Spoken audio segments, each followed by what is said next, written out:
SMA? SMA. SMA pernah juga kan, Bro? Iya, pernah juga. Kuliah? Kuliah juga. Nah, permasalahannya kenapa jadi tukang cukur, Bro? Nggak bisa jawab.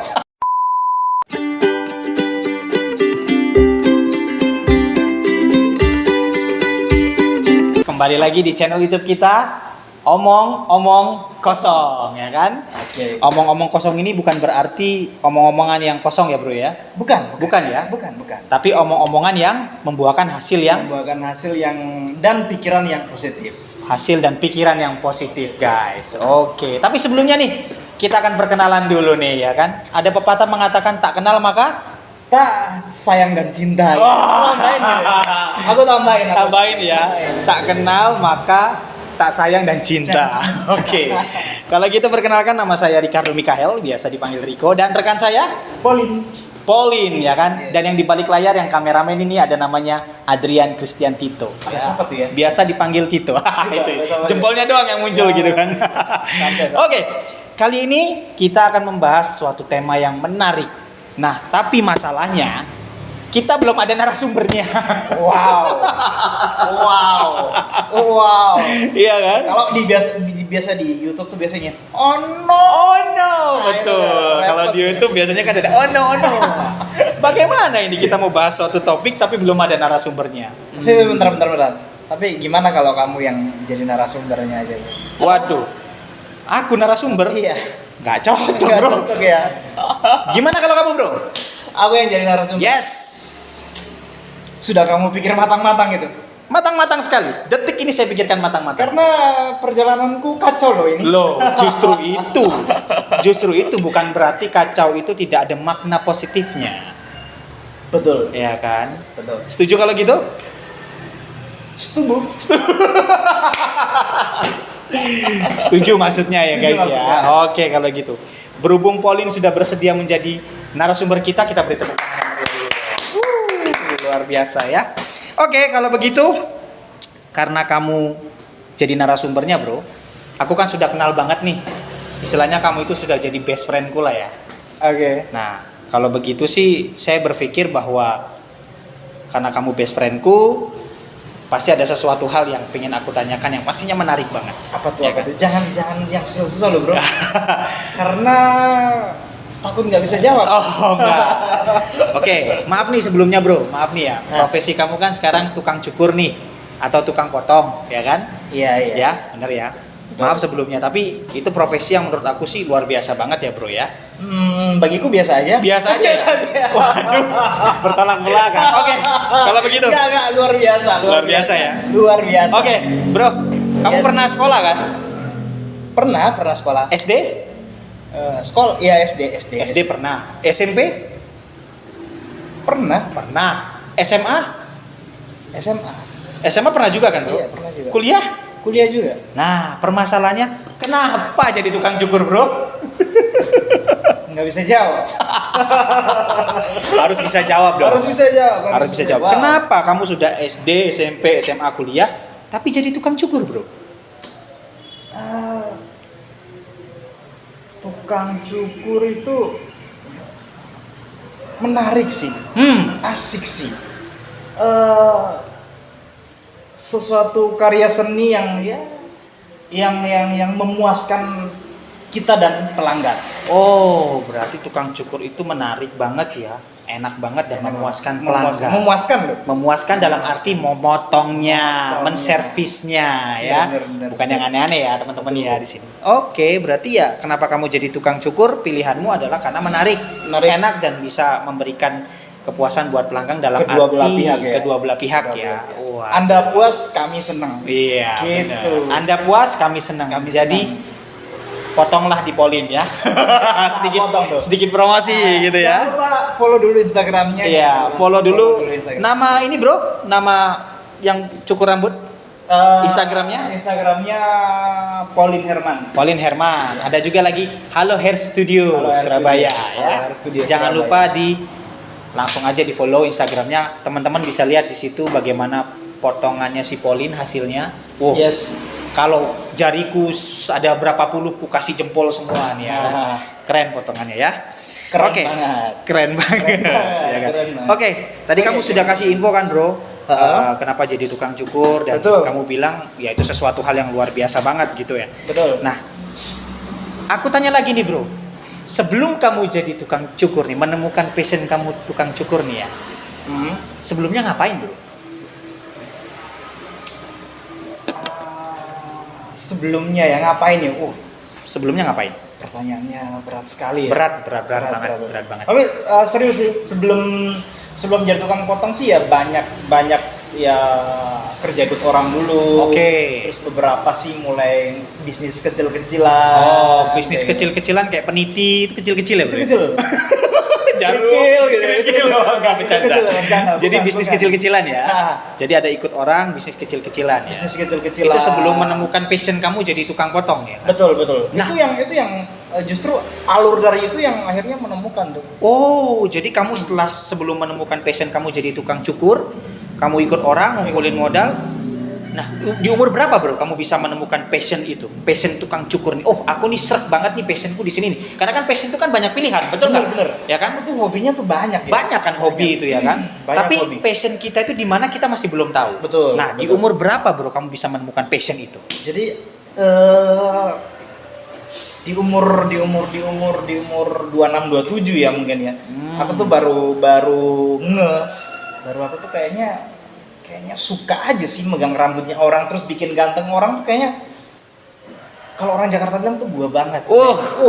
Cuman karena Dalam. kita orang Surabaya, Jadi? aku bilangnya Janco, aku banget. Ada itunya tuh kata-kata khas Surabayanya gitu kan. Bener. Jadi di umur 27 lah ya katakannya ya. Betul. 27 kamu bisa menemukan passionnya jadi tukang cukur gitu ya. Hmm. Wow, berarti itu perjalanan yang panjang ya, Bro ya. Panjang. Ya kan? Panjang. Makanya podcast ini sebenarnya nggak cukup nih kalau dibahas. Betul ya kan? Tapi it's okay lah ya. Tapi itu oke lah ya. Tapi kita singkat-singkat aja. benar, kita Nah, memberikan sisi yang positif, Positif. gitu kan ya. Ya. Oke, Bro. Setelah di 27 tahun, di umur 27 nih kamu bisa menemukan passion kamu jadi tukang cukur nih. bentar.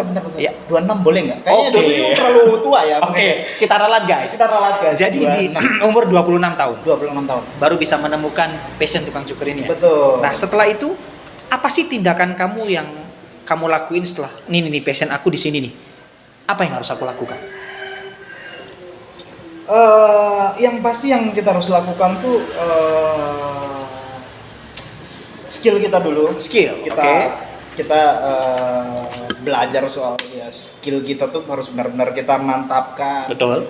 Sehingga jadi sesuatu yang luar biasa. Jangan kita karena hobiku banyak. Betul. Hobiku banyak dan dari beberapa hobi tuh aku kayaknya cuma separuh aja sih. Setengah hati sih jalannya kan kayak gitu. Oke. Makanya begitu sampai ke tukang potong ini atau orang yang tukang cukur ini aku bener-bener aku nggak mau jadi yang biasa-biasa aja sih. Oke, berarti Betul. kalau kamu nggak mau jadi yang biasa-biasa, kamu kursus juga berarti ya, Bro ya?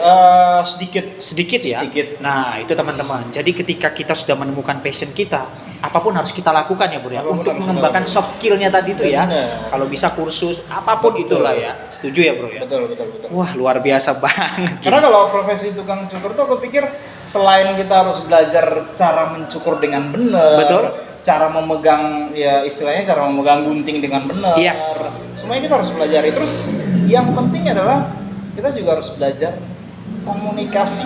Oke. Karena kita menangani orang-orang yang berbagai macam hobi kan. Betul. Nah, bagaimana kita harus bisa ngobrol sama mereka, masuk ke dalam hobinya mereka itu. Oh, ini. Jadi itu masuk dalam soft skill juga ya. Wah, ini. Jadi Ini. nilai jual banget sih kalau menurutku tuh itu. Ini nih ya teman-teman ya. Menjadi tukang cukur itu bukan hanya sekedar bisa cukur aja, tapi bisa berkomunikasi dengan baik Berkomunikasi dengan dengan baik. klien-klien kita Yes. gitu kan, dengan orang-orang yang datang kepada kita gitu Betul. kan. Itu merupakan servis yang luar biasa, setuju? Servis yang luar biasa. Wah. Apalagi kalau masalah servis kan kita jago ya. Betul. Eh. Betul. Itu sesuatu yang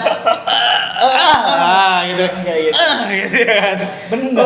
Oke, nah setelah itu berarti kan kamu punya usaha ya ini ya, tukang istilahnya potong rambut ini ya, barbershop istilahnya ya kan ya.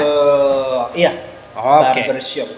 Kira-kira, Bro, hal tersulit apa sih, Bro, yang ketika kamu sudah membangun barbershop ini, kamu jadi ikut terjun di dalamnya menjadi tukang cukur, hal tersulit apa sih, Bro, ketika kamu mau masuk membuat aku pengen jadi tukang cukur dan aku harus buat usaha barbershop. Apa hal tersulitnya? Ya hal tersulitnya karena aku pribadi ini tidak mau yang jadi biasa-biasa saja. Karena itu aku belajarnya harus ekstra. Wush, Nah ini. itu tuh. Jadi nggak mau pengen hal-hal yang biasa aja, belajar harus ekstra. Ekstra. Wow, luar Bener. biasa banget itu Makanya, ya. kita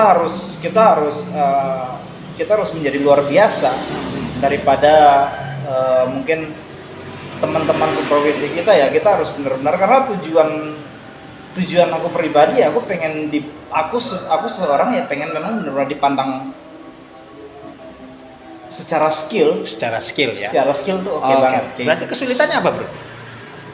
Ya kesulitannya adalah step by step buat belajar menjadi seorang yang pro tuh kayak gimana kayak gitu. Itu yang sulit sih. Sulit. Karena Ya. kalau misalnya kita mau jadi orang-orang yang misalnya ya mau jadi tukang cukur yang biasa-biasa aja, ya udah tinggal cukur, nggak harus perlu ngomong sih, nggak masalah ya. Tinggal cukur rapi, setelah itu sudah selesai kan. Iya. Oh, Cuman karena memang aku pengen jadi ya istilahnya sih lebih daripada itu, karena itu belajarku juga harus banyak. ekstra. Oh, banyak. jadi kesulitannya adalah belajarnya itu ya, Betul.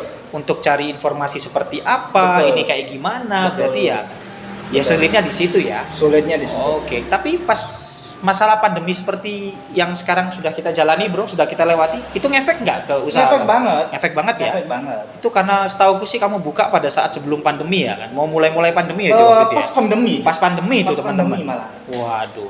Dan bagaimana, Bro, kamu cara mengatasi Ya kesulitan? karena waktu itu kenapa harus pandemi? Ya. Karena memang di saat itulah waktu yang tepat buat aku ya. Heeh. Mungkin di saat orang-orang berpikir bahwa nggak tepat buat mereka, Yes. tapi bagiku tepat buat aku.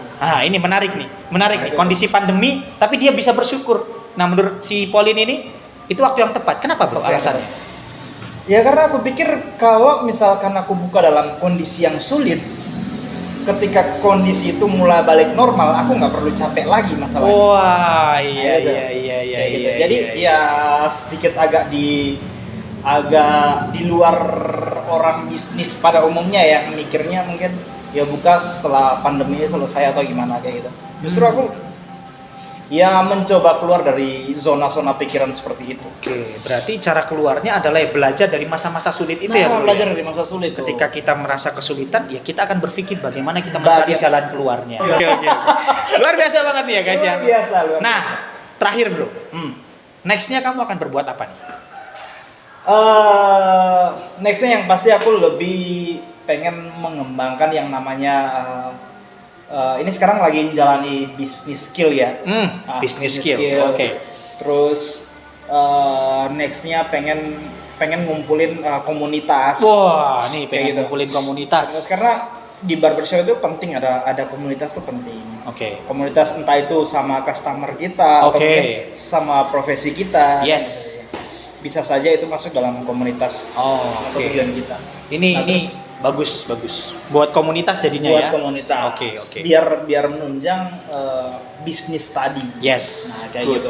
Yang tadi kita sudah belajar dari step awal masalah soft skill dan hard skill tadi ya. macam-macam. Oke, good. Endingnya sih di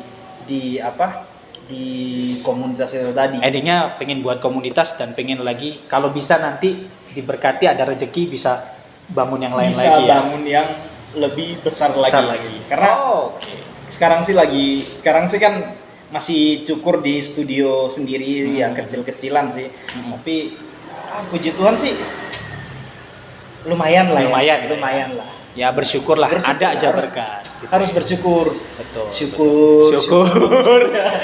Susah syukur, seneng syukur. Intinya disyukuri ya teman-teman ya. Ini ya mau diomongin orang apapun ya tetap harus bersyukur. Betul. Dan yang paling penting sih ya punya pikiran yang positif itu aja sih. Betul, itu. Dalam keadaan apapun kamu harus coba berpikir, jangan melakukan tindakan-tindakan yang di luar orang normal pada umumnya. Iya.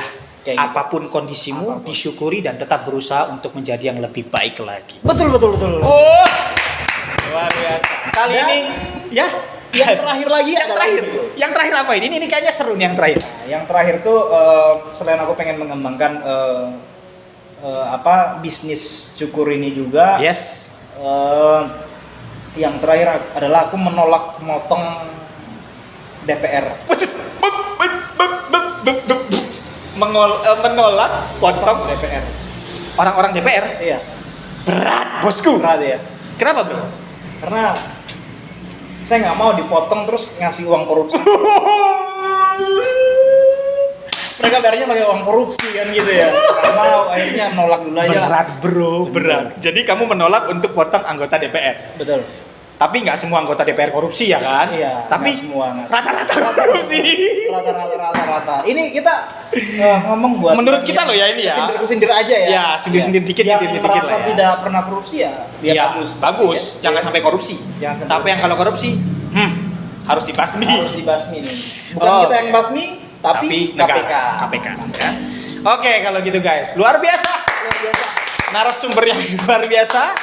Kita berbicara juga sangat luar biasa. Jadi intinya adalah apapun profesi kalian, apapun passion kalian, ya kan, tetap tekuni, tetap lakukan yang terbaik, ya kan? Karena Betul. dengan kalian melakukan yang terbaik, pelan tapi pasti. Karena sebuah proses itu akan menunjukkan sesuatu hal yang luar biasa. Yes. Orang sukses nggak bisa langsung sukses, betul bro? Betul. Orang Betul. sukses harus dilewati dengan beberapa proses. Berbagai proses. Ya kan?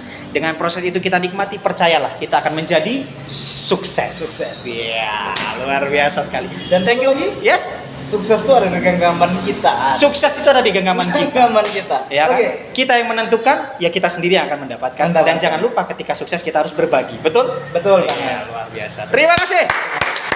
Narasumber yang luar biasa hari ini ya, rekan kita sendiri, Pauline, ya kan? Tapi Profesinya. di sini ngomong-ngomong, tapi di sini kan ada ini ya, gitar ya. Ah. Kirain tadi mau live musik. Oh, enggak. ya. Enggak. Kalau ngomong ya gitu. Mau ngomong aja. Ngobrol Ini aja. hanya sekedar hiasan saja dan ada juga nih kata-kata yang luar biasa nih. Nah, pas nih. Mengejar mimpi sampai tak punya rasa.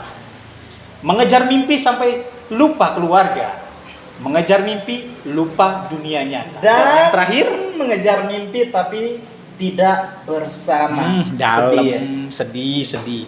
Terima kasih. Saya Pauline, Saya Riko. kita di acara Omong-omong kosong.